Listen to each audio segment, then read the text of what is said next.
Hi viewers, welcome back to Vijayalakshmi వంటిల్లండి. ఈరోజు మా వారు ఈ చూడండి,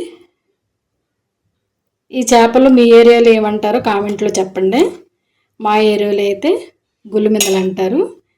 ఇప్పుడు వీటిని శుభ్రంగా నీట్గా కడుక్కుని కర్రీ చేసుకుందాం.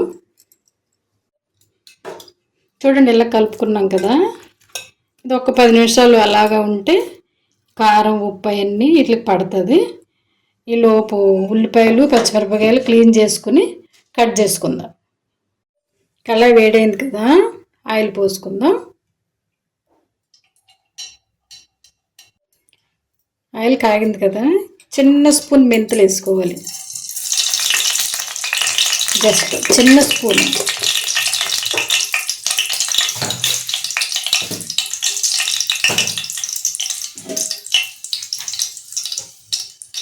ఉల్లిపాయలు వేపించుకుందాం.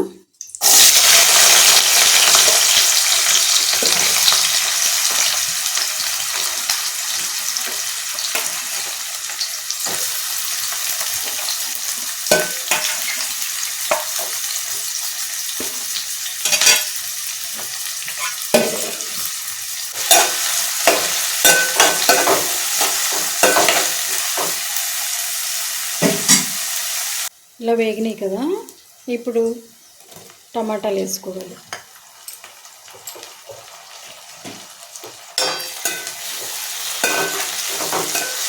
టమాటాలు కూడా మగ్గించుకోవాలి. ఇలా ఉన్నాయి కదా, ఇలా ఉన్నప్పుడు ఫిష్ చేపలే చేసుకుందామండి. చూసారు,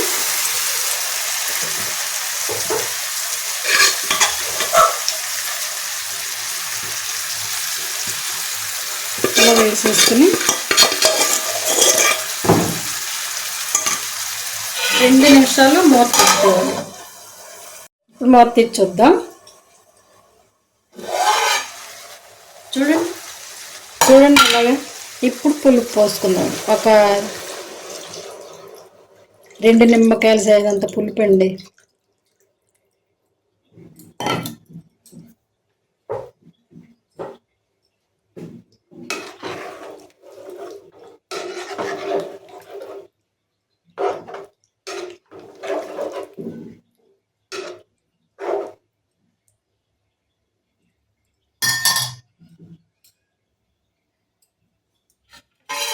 మూత పెట్టేసుకుందాం. స్టవ్ హైలోనే ఉంచుకోవాలి. ఇప్పుడు దానికి కావాల్సిన మసాలా చూద్దాం.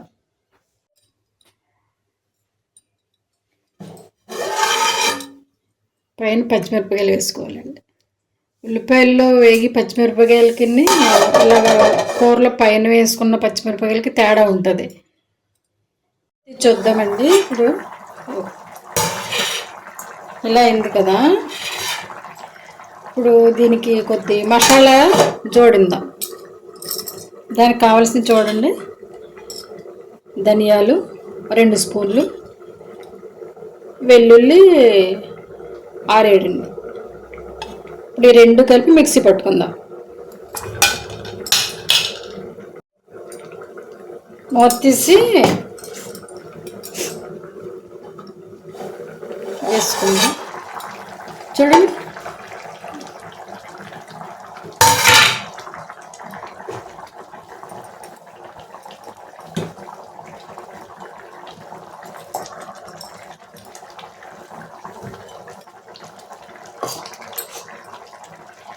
గరిటె పెట్టుకోకుండా స్టవ్ మీడియం ఫ్లేమ్ పెట్టుకుని జస్ట్ ఇలా పట్టుకుని తిప్పితే మసాలా ఇంకా అలా సెట్ అయిపోద్ది. చూసారా,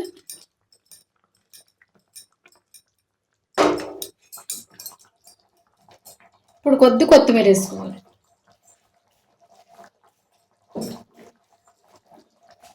దించే ముందు మళ్ళీ వేసుకోవాలి. మూత పెట్టుకుందాం. మూత పెట్టుకుని ఒక్క 5 నిమిషాలు ఉంచుకోవాలి.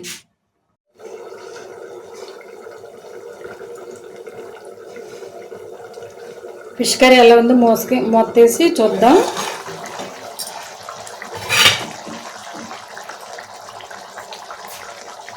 మిగతా కొత్తిమీర వేసేసుకుని స్టవ్ సిమ్లో పెట్టుకుని ఒక 5 నిమిషాలు మగ్గించుకుంటే కర్రీ అయిపోయింది. అంతేనండి, ఫిష్ కర్రీ చేసుకుంటాం, చాలా ఈజీ. ఓకేనండి, స్టవ్ కట్టేసుకుందాం. మూత కట్టేసుకుని ఒక 5 నిమిషాలు ఉండి వడ్డించేసుకుంటామేనండి. ఓకేనండి, ఈ వీడియో కనుక మీకు నచ్చితే లైక్ చేయండి, షేర్ చేయండి, సబ్స్క్రైబ్ చేయండి.